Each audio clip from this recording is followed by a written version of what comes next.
ఓం శ్రీ గురుభ్యో నమః. సెప్టెంబర్ మాసంలో ద్వాదశ రాశుల యొక్క ఫలితాలు ఏ విధంగా ఉందో తెలుసుకుందాం. ముందుగా తెలుసుకునే ముందు ఏ గ్రహాలు ఏ రాశుల్లో ఉన్నాయో ముందుగా తెలుసుకుందాం.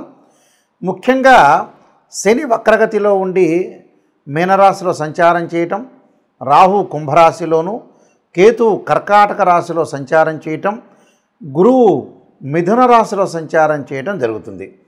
అయితే ఈ గ్రహాలన్నీ కూడా సెప్టెంబర్ మాసంలో ఒకే రాశిలో సంచారం చేయడం జరుగుతుంది. మిగతా గ్రహాలని మనం ఒకసారి పరిశీలన చేసినట్లయితే ముఖ్యంగా ప్రథమార్థంలో శుక్రుడు కర్కాటక రాశిలో సంచారం చేయటం, అలానే ఈ ప్రథమార్థంలో రవి బుధులు సింహరాశిలోను, కుజుడు కన్యారాశిలోను సంచారం చేస్తాడు. ద్వితీయార్థం అనగా 15వ తారీఖు తర్వాత శుక్రుడు సింహరాశిలోను, అలానే రవి బుధులు కన్యారాశిలోను, కుజుడు వచ్చేటప్పటికల్లా తులారాశిలోను సంచారం చేస్తాడు. అంటే గ్రహస్థితి అనేది ప్రథమార్థం కంటే ద్వితీయార్థంలో కొన్ని మార్పులు జరుగుతున్నాయి. ఆ ద్వితీయార్థంలో మార్పులు జరిగేవి ఏం గ్రహాలంటే శుక్రుడు, రవి బుధులు, కుజగ్రహం అనేది మార్పు జరుగుతుంటుంది. కాబట్టి ఇవన్నీ కూడా ప్రథమార్థానికి ద్వితీయార్థానికి కొంత తేడా ఉంది. కాబట్టి మీరు ఇవన్నీ కూడా గమనించుకొని ఇవన్నీ ముందు తెలుసుకోవాలి. ఇవన్నీ కూడా గోచారరీత్యా చెప్పబడే ఫలితాలు అంటారు. అంటే this is the transitive system అంటారు. కానీ బర్త్ చార్ట్ ప్రకారంగా జరిగే ఫలితాలు కావు. గోచారం అనేది ఎప్పుడు కూడా 20% రిజల్ట్స్ ఇస్తాయి. అలానే బర్త్ చార్ట్ ఎప్పుడు కూడా 80% రిజల్ట్స్ ఇచ్చే అవకాశం ఖచ్చితంగా ఉంటుంది. కాబట్టి నేను ఈ ద్వాదశ రాశుల యొక్క ఫలితాలు ఈ సెప్టెంబర్ మాసంలో ఏ విధంగా ఉన్నాయో మనం ముందుగా ఇప్పుడు తెలుసుకుందాం. ధనస్సు రాశి వాళ్ళకి ఏ విధంగా ఉండబోతుంది సెప్టెంబర్ మాసంలో చూసుకునేటట్టయితే రాశ్యాధిపతి చతుర్థాధిపతి అయిన గురువు సప్తమ స్థానంలో ఉండటం వల్ల చాలా మేలు జరిగే అవకాశాలు ఎక్కువగా ఉంటాయి. ఆర్థిక పరంగా అనుకూలంగా ఉంటుంది. ఉద్యోగపరంగా మేలు జరిగే అవకాశాలు ఉంటాయి. ప్రతి పనిలో కూడా వాళ్ళు విజయం సాధించే అవకాశాలు బాగా ఎక్కువ ఉంటాయి. విజయం సాధించడం అంటే ఎన్నో సప్తమంలో గురువు వివాహాన్ని చేస్తాడు. ఇక్కడ అంటే మంచి కుటుంబం నుంచి అబ్బాయి కానీ అమ్మాయి కానీ బ్రైడ్ గ్రూమ్ కానీ రావటం ఒకటి, తొందరగా సంబంధం కలవటం ఒకటి. దానితో పాటు ఇక్కడ వీళ్ళకి అష్టమ స్థానంలో నవమ స్థానంలో శుక్రుడు యొక్క సంచారం ఉంది. అంటే శుక్రుడు అంటే ఏమిటి? ఇక్కడ షష్టమాధిపతి శుక్రుడయ్యాడు.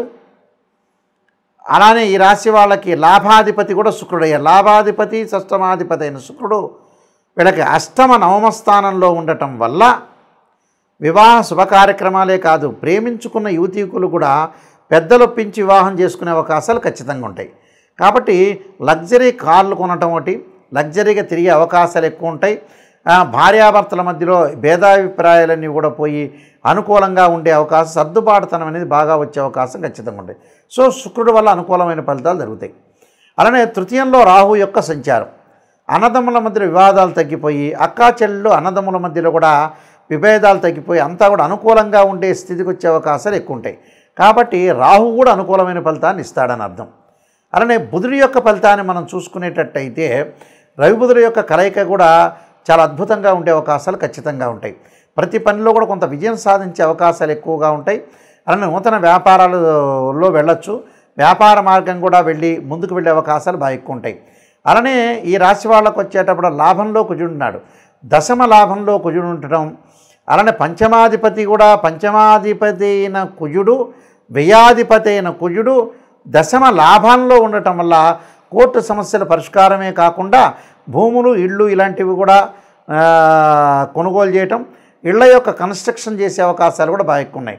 సో కుజుడి వల్ల కూడా అనుకూలంగా ఉండే అవకాశాలు ఉంటాయి. అలానే నూతన ఉద్యోగాలు, నూతన వ్యాపారాలు విస్తరణ చేయటం ఒకటి, రకరకాల ప్రణాళికాబద్ధంగా కొన్ని ఆలోచనలు బాగా పెరిగిపోయే అవకాశాలు ఖచ్చితంగా ఉంటాయి. కాబట్టి నేను చెప్పే రెమెడీస్ అనేవి కొన్ని పాటించండి, మీకు మంచి జరిగే అవకాశం ఖచ్చితంగా ఉంటుంది. సెప్టెంబర్ మాసంలో ఈ రాశి వాళ్ళు ప్రత్యేకంగా ముఖ్యంగా గమనించాల్సిన విషయాలు ఏంటంటే మనం ఎలాంటి రెమెడీస్ చేసుకోవాలి, ఎలాంటి రెమెడీస్ చేసుకోవటం వల్ల మన లైఫ్ని మనం ఓవర్కమ్ చేసుకునే అవకాశం అనేది ఖచ్చితంగా ఉంటుందో మనం తెలుసుకోవాలి. దానిలో ముఖ్యంగా ఉద్యోగపరంగా ఎవరికైనా సరే ఇబ్బందులు కలుగుతున్న వ్యక్తులకు కానీ, ఉద్యోగపరంగా ఆటంకాలు కలుగుతున్న వాళ్ళు కానీ, ప్రమోషన్లో రాని వ్యక్తులు కానీ తప్పకుండా గణపతి యొక్క ఆరాధన చేయాలి. గణపతిని గరికతో ఆరాధన చేయటం, గకార అష్టోత్తరంతో ఆరాధన చేయటం, వీలైతే గణపతి గాయత్రి మంత్రాలు ఉంటాయి, ఆ గాయత్రి మంత్రాన్ని బుధవారం రోజున కానీ హస్తానక్షత్రం రోజు కానీ చదువుకోవటం వల్ల ఉద్యోగం అనేది అనుకూలంగా ఉండే అవకాశాలు ఉంటాయి. అంటే ప్రైవేట్ ఆర్ గవర్నమెంట్ సెక్టార్లో ఎవరైతే పనిచేస్తారో ఉద్యోగం రావాలనుకుంటున్న వాళ్ళు, ఉద్యోగపరంగా ఇబ్బందులు కలగకూడదు అనే వ్యక్తులందరూ కూడా విఘ్నం లేకుండా ఉండాలంటే విఘ్నేశ్వరుడు యొక్క ఆరాధన చేయాలి. అలానే వివాహం కావట్లేదు, నాకు ఆలస్యం జరుగుతుంది, వివాహపరంగా ఇబ్బందులు కలుగుతున్నాయి అనే వ్యక్తులు ఖచ్చితంగా అమ్మవారి యొక్క ఆరాధన చేయాలి. అంటే కాత్యాయనాయుధ్యే కన్యాకుమారి ధీమహే తన్నో దుర్గి ప్రచోదయాత్ అనే మంత్రాన్ని శుక్రవారం రోజున మనం ఏదైతే అమ్మవారి యొక్క ఆరాధన చేయాలి. వీలైతే మీరు జాతకాన్ని చూపించుకొని కూడా అబ్బాయిలు కన్యాపాస్పదాస్ రుద్రాభిషేకాన్ని, అమ్మాయిలు వచ్చేటప్పటికల్లా వరపాస్పదాస్ రుద్రాభిషేకం, అఘోర గౌరీపాస్పదాస్ రుద్రాభిషేకం చేయటం వల్ల చాలా మంచి జరిగే అవకాశాలు ఖచ్చితంగా ఉంటాయి. అలానే ఆరోగ్యపరంగా నాకు ఇబ్బందులు కలుగుతున్నాయి గురువుగారు అన్న వ్యక్తులు తప్పకుండా వీళ్ళు చేయాల్సింది ఏంటంటే నువ్వుల నూనెతో శివుడికి అభిషేకం చేయాలి. ఇది ప్రాచీనంగా చెప్పబడింది. ఇది చాలామంది కూడా ఆలోచన చేస్తారు నువ్వుల నూనెతో శివుడికి అభిషేకం చేయటం ఏందని. పురాతన కాలంలో మన శాస్త్రంలోని చెప్పబడింది. అది కేవలం శనికి సంబంధించిన శనీశ్వరుడికి సంబంధించిందే కాదు.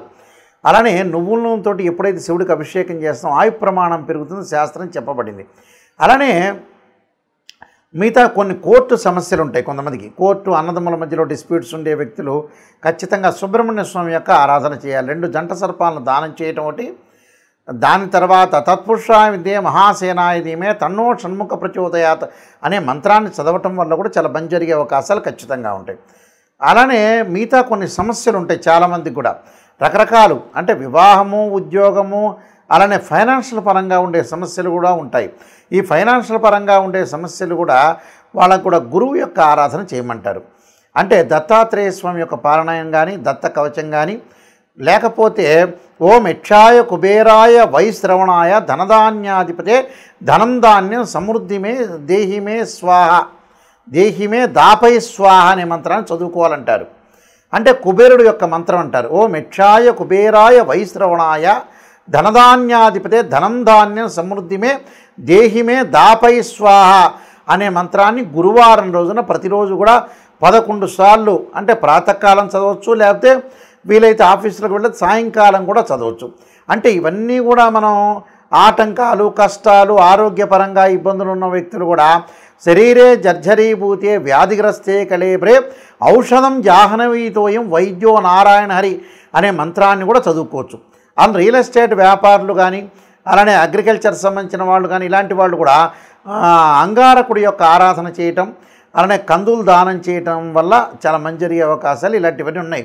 అయితే ఇవన్నీ కూడా మనం పాటించడం వల్ల కూడా మంచి జరిగే అవకాశాలు బాగా ఎక్కువగా ఉంటాయి. అలానే మనశ్శాంతి లేదు అనే వ్యక్తులు కూడా చాలామంది ఉన్నారు. ఆ మనశ్శాంతి లేని వ్యక్తులు ఖచ్చితంగా చంద్రుడి యొక్క ఆరాధన చేయాలి. వాళ్ళు ఎలాంటి ఆరాధన చేయాలంటే క్షీరపుత్రాయుధే అమృతతత్వాయ ధీమే తన్నో చంద్ర ప్రచోదయాత్ అనే మంత్రం ఉంటుంది. అంటే మానసికంగా మనం విల్ పవర్ పెంచుకోవడానికి, స్ట్రాంగ్ కావడానికి కూడా చంద్రుడి యొక్క ఆరాధన చేయటం చాలా విశేషం. అంటే ఇవన్నీ కూడా మనం ఏదైతే ఉద్యోగం కానీ, వృత్తిపరంగా కానీ, ఉద్యోగపరంగా కానీ, ఆరోగ్యపరంగా కానీ రకరకాల ఇబ్బందులు, రకరకాల కష్టాలు ఉన్న వ్యక్తులు ఇలాంటివన్నీ కూడా మనం ఏదైతే మంత్రం అనేది చదువుకుంటాం, మంత్రబలం వల్లనే మనం ముందుకు వెళ్ళే అవకాశం ఉంటుంది. కానీ ఇవన్నీ కూడా గోచారరీత్యా చెప్పబడే ఫలితాలు గుర్తుపెట్టుకోవాలి, గమనించాలి. అయ్యో గురువుగారు నాకు ఈ నెలలో జరగట్లేదని చెప్పేవాళ్ళు కూడా చాలామంది ఉంటారు. అది కాదు, ఎప్పుడు కూడా గోచారం అనేది 20% మాత్రం సపోర్ట్. అంటే సహజంగా ఏం చెప్తారు, ఎంత కృషి చేసినా ఆవగింజంత అదృష్టం ఉండాలంటారు. మనం కృషి చేసినా అదృష్టం కూడా కావాలి. ఆ అదృష్టానికి ఏమిటంటే గోచారం తోడ్పడుతుంది. కానీ బర్త్ చార్ట్ కూడా చాలా ఇంపార్టెంట్. ఈ బర్త్ చార్ట్ని చూసి కూడా ఆ ద్వాదశ భావాల్లో ఏ గ్రహాలు ఉన్నాయి, వారి యొక్క లగ్నం ఏంటి, ఈ ద్వాదశ భావాధిపతులు ఏంది, రాస్యాధిపతులు ఏంది, ఆయా రాశుల్లో ఏ గ్రహాలు ఉన్నాయి, ఏ దృష్టి ఉంది అని 16 లగ్న కుండల్ని మనం అనాలిసిస్ చేయాలి. కేవలం రాశిచక్రమే కాదు, మ్యాథమెటికల్ క్యాల్కులేషన్లో రాశిచక్రము, భావచక్రము, నవాంశము, ద్రేకాణము, హోర, దశమాంశము, షోడశాంశ చక్రాలు 16 డీ చార్ట్స్ అనేవి ఉంటాయి.